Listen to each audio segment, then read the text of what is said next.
Hey, I'm going to keep this short today. I'm sure you know how stressful things have been, even before all the stuff that's happened this week. I need to just take a break today. I actually had a really long survival mod run on RWBY Grimm Eclipse that it was going to be today's video, but I was using XSplit Gamecaster instead of Broadcaster, and I had the video was recording my stream idle image the whole time for like 20 minutes. And I just didn't really feel like gaming much today. I did play some Xenoverse 2 before it memory leaked and started stuttering, which it seems like it's taking less and less time for it to do that now. Like, I can't even play it for barely even an hour before it starts memory leaking and stuttering. It's been pretty ridiculous. It's been 2 weeks now, and they still have not patched. I have tried to be patient. I even posted a thread on the Steam forums showing the Steam database page where they are working on the game. It's just, it seems like it's one of those situations where they know how screwed up the port is, and they know that if they put out a bunch of small intermittent patches, that it would probably break something else, and that would spiral. That would be a downward spiral, even more than it is now. So, what I assume they're doing is that they're just trying to fix as many things as they can in one huge patch instead of putting out a bunch of small ones. And honestly, the only problem I've really had with it is the memory leaking and the crashes. And the memory leaking is obviously causing the crashes. It's still no different than when, Chrome memory leaks. You have Google Chrome open for a couple days, you don't turn your computer off, and you have like 10 tabs open and you're watching streams and uploading videos like I am and stuff. Like, Chrome can pretty much borderline crash your computer too. Like, sometimes you close Chrome to free up the RAM, and it can take several minutes for it to recover. That's pretty much what Dragon Ball Xenoverse 2 seems to be doing. And there's been a lot of assholes on the forums saying, get a better computer, or your computer's a toaster, your CPU's bad, or something like that, which doesn't make any sense because I imagine most of the people that have already bought Xenoverse 2 at full price must have played the first one on PC, and obviously it's the same engine. A lot of the assets, even the maps, the character models, are all pretty much recycled from the first one because they had like barely a year to develop this game. It doesn't make any sense at all that this many people would be having this many problems when obviously you buy a game day one these days. You've probably played the previous one in the series and you're excited to play it. So people need to stop with the knee-jerk insults and stuff like that. I hope that it will be fixed. I've seen a lot of people talking about guides for melee characters and stuff like that, and believe me, I would have had that out like last week at this point, but it just hasn't been. The game hasn't been in a state where I can feasibly play it. I tried to record myself going through the advancement test earlier, and it straight up crashed my computer. I had to force turn it off. I had to let it cool down and turn it back on. I was worried it was going to cause more damage, so that's been a big reason why I haven't been playing it that much. And it's a shame. I really think that, when or if inevitably they will, because the game has sold pretty well so far. When they make a Xenoverse 3, they're definitely going to have to, not necessarily replace the contractor that's doing the ports, because they've done numerous good ports in the past. They're going to have to A, give them more time, and B, put some serious thought into doing a beta for it, because right now it's painfully obvious if they had done a beta for even just a week, maybe ideally 2 weeks or more, they would have ironed out all these issues right away. But the morale was already low to begin with because the PC players had to wait about 3 days longer than the console players did. So that's why I'm not playing that. I'd like to put out some cool stuff for that game, like optimal stamina break combos, some melee guides, some good moves, some of the cool properties and stuff like that. But it's not. It's just not feasible for me to. Often the game stutters pretty much right after I record one video. Like, I can record one video, be it a couple seconds or a couple minutes long, and then it starts stuttering and memory leaking, and I have to close it. In terms of the fundraiser, I have put some thought into that. What I think I will do is maybe later this month, if not next month, I'll put some effort into that. I'd like to upgrade my computer in increments. I think the best thing to do right now would be to just get a 1050 Ti video card, which is not top of the line, but that's pretty much the best budget card that you can get right now. And you know the games that I play, I don't really play the big AAA open world stuff. And I think even if I did play something that is slightly more demanding, I was kind of interested in maybe trying the new Doom that just came out this year. That looks maybe like something I'd actually want to play. Then that card would be able to handle it. The rest of the stuff that I'd like to do at some point that probably won't be part of the fundraiser because of how cheap the components are is I'd like to get 16 gigs of RAM. That will double with the RAM that I have right now, and then a solid state drive so that I can put the games on because I obviously put very heavy strain on my 2 terabyte hard drive because of all this recording and streaming and rendering that I'm doing.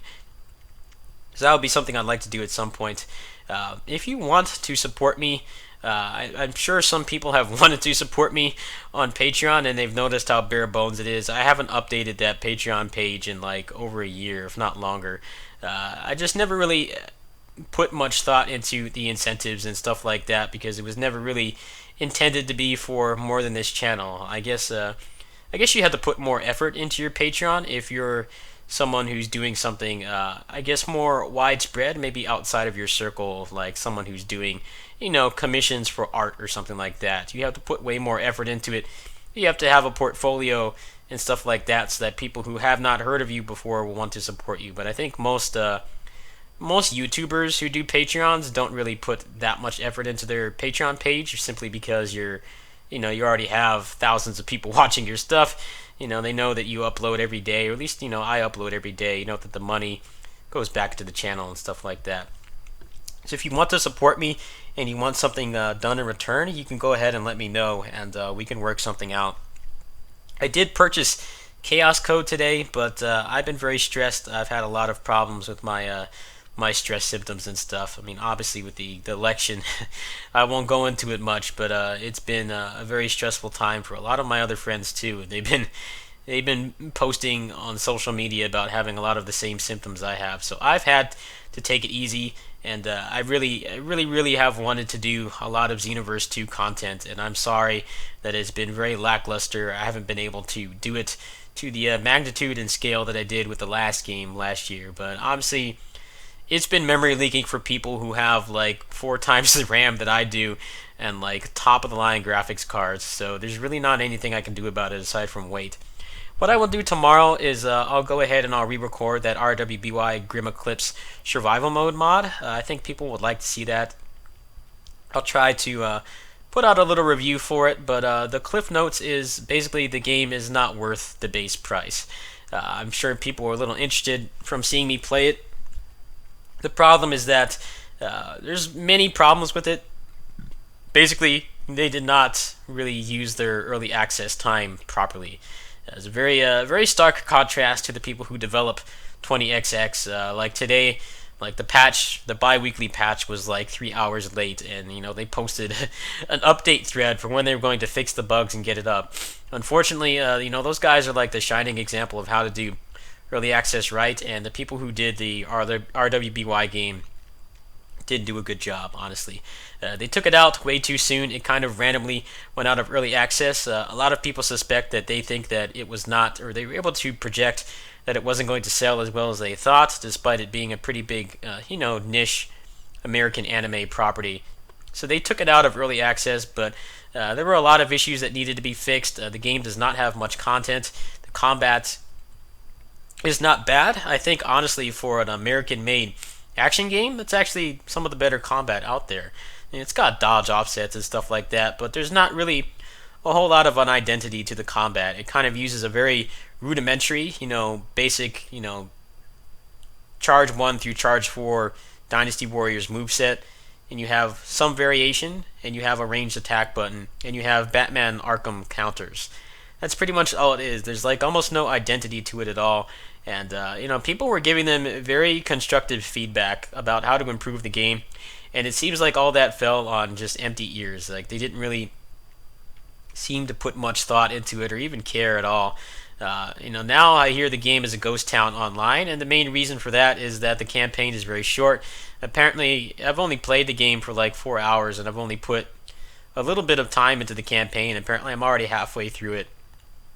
There's just not much of a incentive to play it for that long, and I feel like if they had put more time into the campaign, maybe added some more modes and improved the combat, then people would have stuck around. But it seems like they're just not very receptive of feedback, which is a very stark contrast to what I'm used to, which is 20XX. I've been an early access supporter of that game for about 2 years now, and they have a really mature community there, and people give good feedback, and they listen to almost all of it. They don't include everything that people complain or ask about, but they have a very good open mind towards the criticism. So if you're interested in the game, if you saw me playing it, definitely don't get it for full price. One of the main issues right now is that the DLC characters are actually pretty fun to play, but they've pretty much already said this really pissed off the community that's left. Got very pissed when they came on the forums and they said that they didn't want to update the original 4 characters to the standard that they have with the DLC characters. Now, I feel like the complaints about the DLC characters are half warranted, half unwarranted, because they're only charging $5 for them. If you've ever played, like Blaze Blue or Guilty Gear, those characters are like $8. So if you buy all 3 of them, or you don't, you're not available during the free period, and you buy those 3 characters, it's like almost half the price of the game. So giving 4 characters, despite how limited the movesets are for $5, is actually a pretty good deal. It's just that people feel, and rightfully so, they feel that they shouldn't have to pay for it when they raise the price of the game and it doesn't really have the content that's deserving of that price.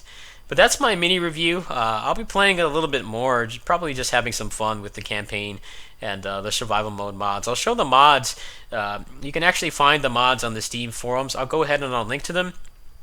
Just do yourself a favor and get the Google Drive link, because Mediafire is apparently they're using advertisers that try to put malicious stuff on your computer.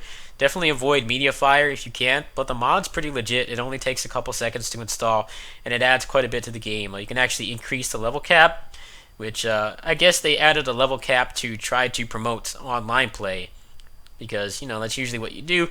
Dragon Ball Xenoverse is very much like that. You only have like 330 stat points, and they want to have people diversify their builds and stuff like that. But RWBY Grimm Eclipse seems to be pretty much dead, so if you don't care about that, you can get an extra 5 levels of skill points and have more stuff in your build. There's like a survival mode, there's time attack. It's actually pretty worth installing, so I'm going to go ahead and link to that. And that's it for today. If you want to help out with the funds for the computer upgrades, you can go ahead and check my links in the description. If you do want to support me and you want something in return, you can go ahead and let me know. I apologize that my Patreon is very bare bones. I haven't had much of a reason to really upgrade it, but if people want incentives for backer rewards, then you can go ahead and let me know.